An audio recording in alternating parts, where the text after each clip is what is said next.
sistem pencernaan, yang dimana pada video ini kami akan menjelaskan mengenai sistem pencernaan. Perkenalkan, saya nama saya Kristen Diangkut.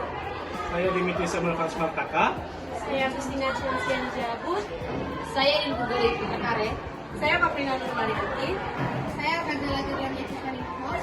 Saya Kaprina Petos. Saya Maria Jessica Tulandia Sandu. Saya Agustinus Renana Fadulura. Simak baik-baik ya. Dadah!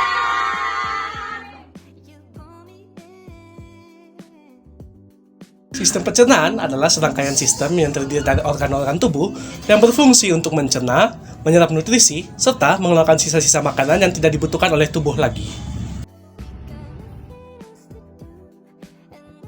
Sistem pencernaan memiliki beberapa fungsi utama yang sangat penting untuk tubuh. Berikut adalah beberapa fungsi tersebut. Yang pertama ada pencernaan makanan.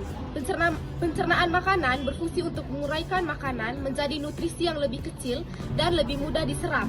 Ini melibatkan proses mekanis seperti mengunyah dan kimia melalui enzim. Yang kedua ada penyerapan nutrisi. Penyerapan nutrisi mempunyai fungsi yaitu setelah makanan dicerna, nutrisi yang dihasilkan diserap melalui dinding usus ke dalam aliran darah untuk digunakan oleh sel-sel tubuh. Lalu yang ketiga ada pengeluaran limbah.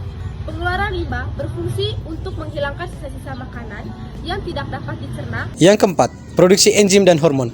Menghasilkan berbagai enzim pencernaan dan hormon yang membantu proses pencernaan dan metabolisme. Yang kelima, menyimpan energi. Menyimpan nutrisi dalam bentuk glikogen di hati dan lemak dalam jaringan adiposa untuk digunakan saat tubuh membutuhkan energi.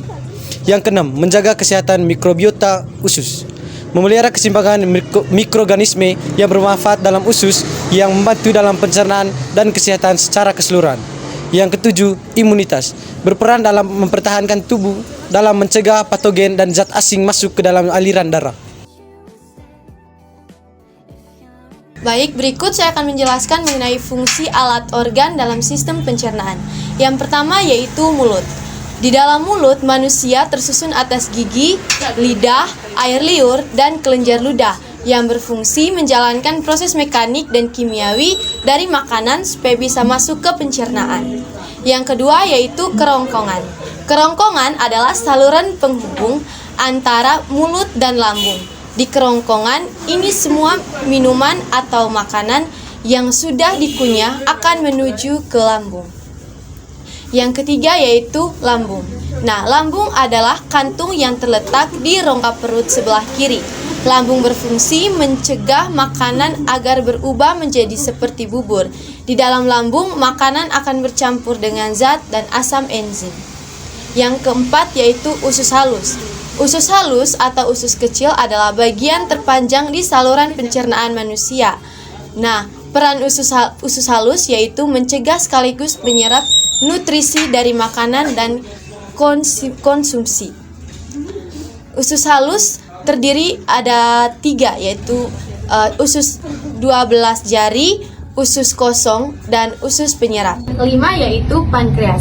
Pankreas berfungsi untuk menghasilkan enzim pencernaan dalam duodenum yang mencegah protein, lemak, dan karbohidrat.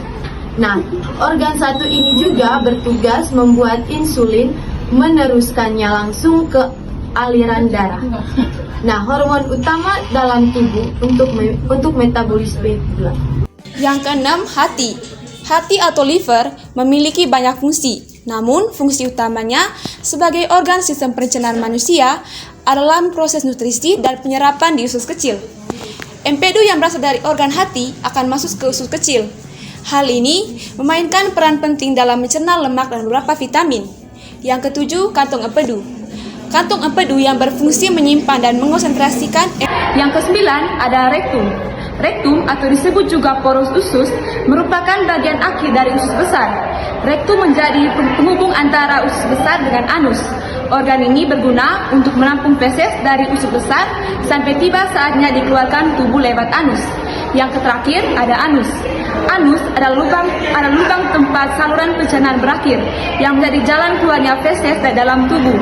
Apabila feses telah siap dibuang, maka otot sphincter akan mengatur pembukaan dan penutupan. Pencernaan mekanis. Pencernaan mekanis adalah proses fisik yang melibatkan pemecahan makanan menjadi potongan-potongan lebih kecil. Proses ini dimulai di mulut dengan mengunyah makanan menggunakan gigi. Gigi memotong dan menggiling makanan, memperluas permukaannya sehingga lebih mudah dipecah oleh enzim pencernaan. Lidah juga berperan penting dalam pencernaan mekanis dengan membantu mencampur makanan dengan air liur dan mendorongnya ke belakang menuju kerongkongan. Yang kedua, pencernaan kimiawi. Pencernaan kimiawi melibatkan pemecahan makanan menjadi molekul-molekul yang lebih sederhana dengan bantuan enzim. Proses ini dimulai di mulut dengan pencampuran makanan dengan air liur yang mengandung enzim amilase. Amilase memecah karbohidrat. Yang ketiga, perjalanan makanan melalui sistem pencernaan. Setelah dikunyah dan dicampur dengan air liur di mulut, makanan akan jalan dan masuk ke kerongkongan. Kerongkongan adalah tabung berotot yang menghubungkan mulut dengan lambung. Gerakan peristatik yaitu gerakan kontraksi otot yang berirama mendorong makanan melalui kerongkongan menuju lambung. Yang keempat, lambung. Lambung adalah organ berbentuk kantung yang berfungsi untuk menyimpan makanan dan melanjutkan proses pencernaan. Lambung menghasilkan asam lambung dan enzim pepsin. Asam lambung membantu membunuh bakteri dan mengaktifkan pepsin. Pepsin memecah protein menjadi asam amino. Yang kelima ada usus halus. Usus halus merupakan organ terpanjang dalam sistem pencernaan. Usus halus dibagi menjadi 3 bagian, yaitu duodenum, jejunum, dan ileum. Di duodenum, makanan dicampur dengan empedu dari hati dan enzim dari pankreas. Empedu membantu mencerna lemak, sementara enzim dari pankreas memecah karbohidrat, protein, dan lemak. Yang keenam ada usus besar. Usus besar adalah organ yang lebih pendek dari usus halus dan berfungsi untuk menyerap air dan elektrolit dari sisa makanan. Usus besar juga mengandung bakteri yang membantu dalam proses fermentasi. Sisa makanan yang tidak tercerna akan dikeluarkan dari tubuh melalui anus sebagai feses. Yang ketujuh, peran organ penunjang. Selain organ-organ utama yang disebutkan di atas, terdapat beberapa organ penunjang yang berperan penting dalam sistem pencernaan. Yang pertama ada hati. Hati yang menghasilkan empedu yang membantu mencerna lemak. Yang kedua ada pankreas. Pankreas menghasilkan enzim pencernaan dan hormon yang mengatur kadar gula darah.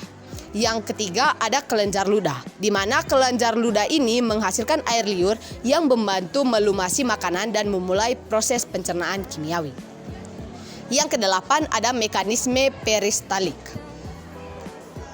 Gerakan peristaltik adalah kontraksi otot yang berirama yang terjadi di sepanjang saluran pencernaan. Gerakan ini mendorong makanan melalui saluran pencernaan dan membantu pencampurannya dengan enzim pencernaan. 9. Ada regulasi hormon, di mana sistem pencernaan diatur oleh hormon yang diproduksi oleh berbagai organ. Hormon-hormon ini membantu mengatur sekresi enzim pencernaan, kontraksi otot, dan aliran darah ke organ pencernaan. Selanjutnya, penyakit pada sistem pencernaan. Penyakit yang pertama adalah penyakit MAC. Penyakit MAC adalah rasa nyeri dan tidak nyaman pada lambung akibat sejumlah kondisi. Contoh kasus penyakit MAC, seorang mahasiswa berusia 20 tahun mengalami nyeri perut bagian atas yang hebat, mual, muntah, dan kembung setelah makan makanan pedas dan berminyak di warung makan. Nyeri perutnya semakin memburuk saat perut kosong. Kemungkinan besar mahasiswa tersebut mengalami gastritis akut yang disebabkan oleh konsumsi makanan yang memicu asam lambung. Dokter meresepkan antasida untuk meredakan nyeri dan obat penghambat asam lambung untuk mengurangi produksi asam lambung. Contoh penyakit yang kedua adalah ambeien.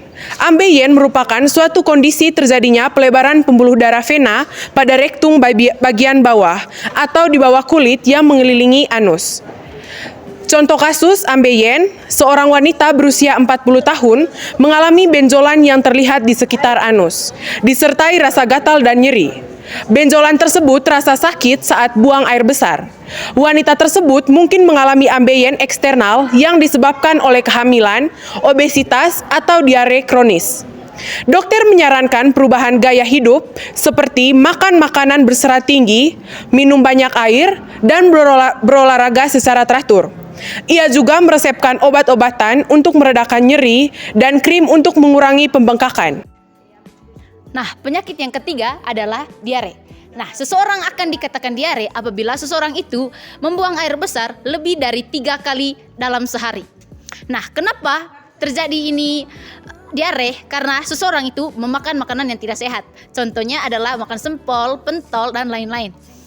Bagaimana cara mengatasi supaya ini diare ini cepat sembuh? Yaitu mengonsumsi cairan isotonik supaya mengganti cairan yang hilang pada saat diare. Penyakit yang keempat adalah tukak lambung. Penyakit tukak lambung ini adalah luka yang terjadi di dalam usus atau usus 12 jari. Penyebabnya adalah infeksinya bakteri Helicobacter pylori. Bagaimana cara mengobati ini penyakit tukak lambung adalah mengonsumsi antibiotik supaya bisa membunuh bakteri Helicobacter pylori. Selanjutnya, cara menjaga sistem pencernaan. Yang pertama, mengonsumsi makanan yang sehat. Yang kedua, minum air secukupnya minimal 8 gelas selama sehari. Ketiga, olahraga yang teratur dapat meningkatkan fungsi sistem pencernaan. Dan yang keempat, kelola stres karena stres dapat mengganggu sistem pencernaan. Yang kelima, kurangi konsumsi makanan pedas dan berlemak yang berlebihan. Yang keenam, hindari tidur terlentang setelah mengonsumsi makanan.